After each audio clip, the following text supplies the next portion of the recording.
Hi friends, welcome to Relax Recipes. இன்னைக்கு நம்ம mutton மிளகு கறி எப்படி பண்றதுன்னு பார்க்கலாம்.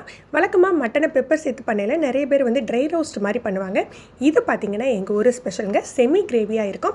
சோ ரச சாதம், எல்லா வகை சாதத்துக்கும் நல்லா இருக்கும். அதே போல நமக்கு தோசை, ரொட்டி எல்லாத்துக்குமே நல்லா இருக்கும். எப்படி செய்யறதுன்னு பார்க்கலாம்.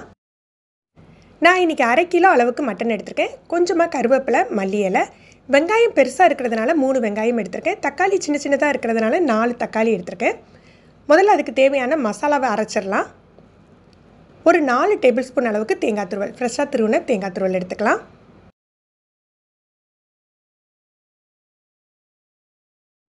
அதில் 1 டேபிள் ஸ்பூன் அளவுக்கு மிளகு சேர்த்துக்கணும். இதில் மிளகோட காரம் தான் ஜாஸ்தியாக இருக்கணும். ஒரு 2 டீஸ்பூன் அளவுக்கு ஜீரகம் சேர்த்துக்கலாம்.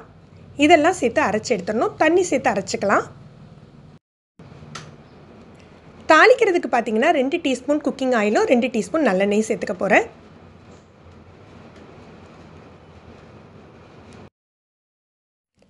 முதல்ல வெங்காயத்தை வதக்கிக்கலாம்.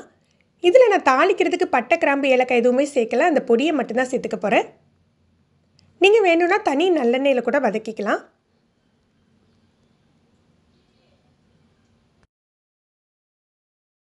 வெங்காயம் இந்த மாதிரி வதங்கின பிறகு 1 டேபிள் ஸ்பூன் அளவுக்கு நம்ம இஞ்சி பூண்டு விழுது சேர்த்துக்கணும்.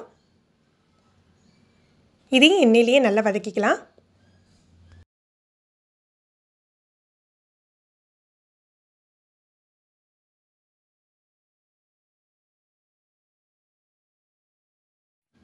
இப்போ தக்காளி, மல்லி எல்லாம் சேர்த்துக்கலாம்.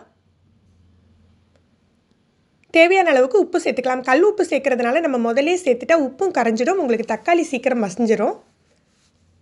லேசாக வதக்கிட்டு ஒரு 2 நிமிஷம் மூடி போட்டு வச்சா தக்காளி நல்லா மசிஞ்சிரும்.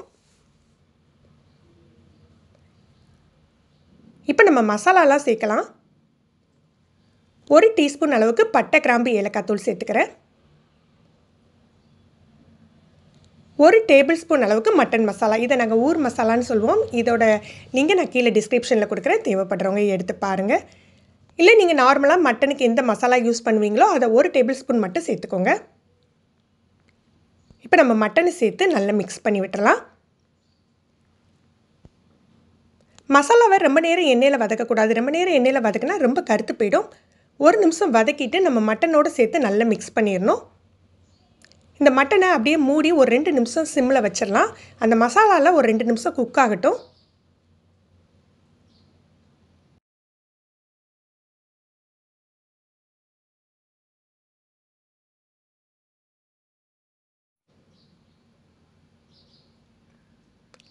இப்போ நம்ம அரைச்சி வச்சுருக்கோம் இல்லையா, தேங்காய், மிளகு, ஜீரக விழுது, அதை இதோட சேர்த்துக்கணும். இதோட சேர்த்துட்டு ஒரு 1/4 கப்லேருந்து 1/2 கப் போல் உங்களுக்கு கிரேவி எந்த பதத்தில் வேணுமோ அதுக்கு தகுந்தாப்பில் சேர்த்துக்கோங்க.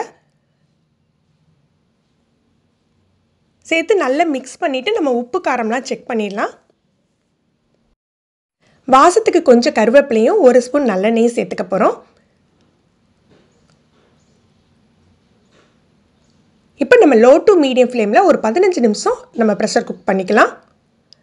நம்ம தேங்காய் சேர்த்த பிறகு ஹை ஃப்ளேமில் வைக்கக்கூடாது, அடி பிடிச்சிக்கும். குக்கரை ஓப்பன் பண்ணி பார்க்கலையே உங்களுக்கு தெரியுங்க, அந்த மிளகோட காரமும் வாசமும் நல்ல தூக்கலாக தெரியும். நம்ம இந்த மாதிரி செமி கிரேவி மாதிரி வச்சுருக்கிறதுனால நமக்கு ரைஸுக்கும் நல்லாயிருக்கும், ரொட்டிக்கும் நல்லாயிருக்கும். நீங்கள் இதை விட என் கட்டியாக வேணும் அப்படின்னா இன்னும் ஒரு 2 நிமிஷம் நீங்கள் வந்து அடுப்புலேயே போட்டு வச்சுருந்தீங்க அப்படின்னா இன்னுமே உங்களுக்கு கட்டியாயிடும். ஃப்ரெண்ட்ஸ், நீங்களும் இந்த ரெசிபி ட்ரை பண்ணி பாருங்கள். எப்படி இருந்ததுன்னு கமெண்ட் பண்ணுங்கள். இந்த வீடியோ உங்களுக்கு பிடிச்சிருந்ததுன்னா லைக் பண்ணி ஷேர் பண்ணுங்கள். நீங்கள் நம்ம சேனலுக்கு புதுசுன்னா ரிலாக்ஸ் ரெசிபி சப்ஸ்கிரைப் பண்ணி கீழே உள்ள பெல் பட்டனில் ஆல் செலக்ட் பண்ணி வச்சுக்கிட்டிங்கன்னா நம்ம சேனலில் வீடியோக்கள் போட்ட உடனே உங்களுக்கு நோட்டிஃபிகேஷன் கிடைக்கும். தேங்க்யூ.